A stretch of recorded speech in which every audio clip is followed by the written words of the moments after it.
Hello बच्चों, let's read this question. The question says right short notes. तो यहाँ पे गिवन है हीमोडायलिसिस और उसके सिग्निफिकेंस हमें यहाँ पे बताना है। तो सबसे पहले बात करें अगर हम की कॉन्सेप्ट की, तो जो की कॉन्सेप्ट इस क्वेश्चन में यूज किया गया है दैट इज हीमोडायलिसिस। तो हीमोडायलिसिस के बारे में अगर हम बात करें तो बेसिकली होता क्या है, जैसे कि हमें पता है जो किडनी होती है वो एलिमिनेट करती है, बॉडी इसके जो मेटाबॉलिक वेस्ट होते हैं उसको एलिमिनेट करते हैं। अगर हाउएवर किडनी जो है फेल हो जाए, इवन लेट मतलब कुछ इलनेस की वजह से किडनी जो है फेल हो जाए to eliminate the waste from the body, तो जो डायलिसिस होता है यही जो है it is the process which through which जो है क्या होता है, आर्टिफिशियल वे होता है जिससे एलिमिनेट किया जाता है वेस्ट और एक्सेस फ्लूइड को फ्रॉम द बॉडी। तो हम लिख देते हैं about hemodialysis that it is a process और आर्टिफिशियल वे होता है टू एलिमिनेट वेस्ट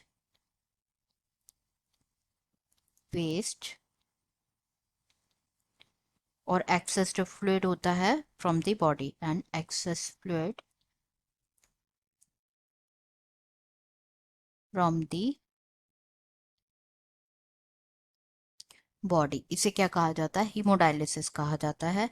अब जो है जैसे कि जो किडनी होती है वो फिल्टर कर सकती है approx 100 to 150 quartz of blood every day ये फिल्टर कर सकती है 100 to 150 क्वार्ट्स ऑफ ब्लड। अगर किडनी फंक्शन नहीं कर रही है प्रॉपरली तो जो वेस्ट होंगे, अगर किडनी फेल हो गई इसको एलिमिनेट करने के लिए, जो वेस्ट है वो क्या हो जाएंगे, एक्यूमुलेट हो जाएंगे इन दी वेस्ट एक्यूमुलेट हो जाएंगे इन दी ब्लड एंड ये क्या कर सकते हैं, दिस कैन, ये जो वेस्ट एक्यूमुलेट हो गया ब्लड में तो ये it can result into coma and death. हो सकती है इसकी वजह से डेथ, और कोमा में जा सकता है या तो पेशेंट या फिर उसकी डेथ हो सकती है। तो इस पेशेंट को क्योर करने के लिए जो है डायलिसिस जो है क्या करता है, बेसिकली सबसे पहला ये मेंटेन करता है बॉडी बैलेंस को इन दी फॉलोइंग वे। सबसे पहला ये कंट्रोल करता है बॉडी ब्लड प्रेशर को, it controls the blood pressure, जो ब्लड का जो प्रेशर होता है उसे कंट्रोल करता है। सेकेंड होता है ये रिमूव करता है एक्सेस वाटर और मेटाबॉलिक वेस्ट को from the body, it removes excess water and जो मेटाबॉलिक वेस्ट होता है उसको from the body, metabolic waste को फ्रॉम द बॉडी। एंड ये प्रिवेंट करता है केमिकल्स जैसे कि पोटेशियम बाइकार्बोनेट और सोडियम को from reaching the hazardous level, कि ये जो केमिकल्स होते हैं जैसे कि पोटेशियम जो हार्मफुल होता है वो हजार्डस लेवल तक ना पहुंच जाए कि वो हमको हार्म करे। पोटेशियम बाइकार्बोनेट एंड सोडियम, कि वो इतना ज़्यादा ना बढ़ जाए विच कैन कॉज प्रॉब्लम। तो जो डायलिसिस होता है वो किया जाता है जब पर्सन सफ़र होता है फ्रॉम क्रिटिकल किडनी डिसऑर्डर, जैसे कि ग्रेव किडनी डैमेज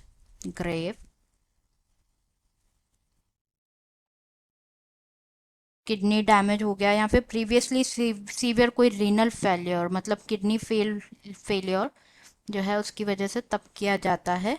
और ये रिक्वायर्ड होता है जब किडनी जो है लॉस कर देती है, किडनी लॉसेस जो 90% एफिशिएंसी होती है उसकी ब्लड को फिल्टर करने की, वो लॉस कर जाए। एंड जो ग्लोमेरुलर फिल्ट्रेशन रेट होती है, ग्लोमेरुलर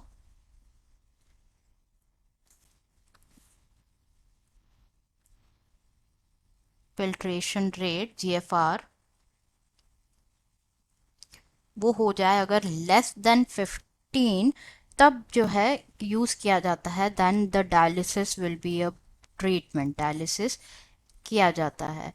तो अब हमें इस क्वेश्चन में इसके सिग्निफिकेंस भी बताने हैं कि वाई इट इज़ नेसेसरी तो जो डायलिसिस होता है, एडवांटेजेस और सिग्निफिकेंस अगर हम बात करें, तो सबसे पहला डायलिसिस जो है इसको घर में भी किया जा सकता है। Dialysis can even carried out at home. Second is जो पेरिटोनियल डायलिसिस होता है, लाइक पेरिटोनियल डायलिसिस, ये एक टाइप होता है डायलिसिस का जो कि डन होता है, which is done by surgically. इसमें क्या होता है, सर्जिकली एक कैथरर होता है, उसको इम्प्लांट किया जाता है स्टमक में ऑफ अ पेशेंट, जिसमें एक कैथरर इम्प्लांट किया जाता है in the stomach of a patient, जो कि हेल्प करता है, लाइक सारे फंक्शन करता है जो हमने डिस्कस किए, किडनी लाइक ब्लड को क्लीन करने के लिए। ये सबसे कंफर्टेबल मेथड होता है डायलिसिस का, and it is easy to use, comfortable method होता है। नेक्स्ट इज जो इक्विपमेंट यूज़ किए जाते हैं पेरिटोनियल डायलिसिस में, वो लेस बल्कि होते हैं, लेस बल्कि होते हैं, और इजी, लाइक उनको हम आसानी से कैरी कर सकते हैं, easy to carry along with the patient, easy to carry along with the patient। and unlike peritoneal dialysis, hemodialysis जो है उसको regularly, like it can not be carried out every day, उसको डेली नहीं किया जा सकता है। दैट्स वाई पेरिटोनियल डायलिसिस जो है सबसे बेस्ट और कंफर्टेबल मेथड होता है। Hemodialysis unlike peritoneal dialysis, hemodialysis जो होता है